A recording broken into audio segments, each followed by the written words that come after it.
Pengakuan AGH soal penganiayaan anak pengurus GP Ansor, kuasa hukum sebut tak tahu rencana Mario. Lama tak bersuara atas kasus penganiayaan Mario Dandi terhadap anak petinggi GP Ansor, David, kini AGH akhirnya angkat bicara. Melalui kuasa hukumnya, Mangata Toding Alu, AGH mengaku tak mengetahui rencana penganiayaan Mario terhadap David. Kekasih dari Mario Dandi Satrio tersebut tak menahu kekasihnya itu merencanakan aksi penganiayaan terhadap David di Pesanggerahan, Jakarta Timur. Pada saat kejadian, AGH mengaku dijemput oleh Mario dan tersangka Shane Lucas Rotua pada saat dirinya pulang sekolah. Saat itu Mangata juga mengklaim bahwa kliennya itu tidak mengetahui adanya rencana oleh Mario untuk melakukan penganiayaan terhadap korban David.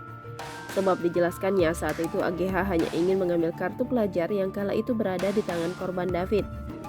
Sesampainya di perumahan tempat tinggal teman David yang bernama R, dikatakan Mangata AGH juga sudah menghubungi R dan berbicara baik-baik sehingga akhirnya mengambil kartu pelajar yang dimaksud.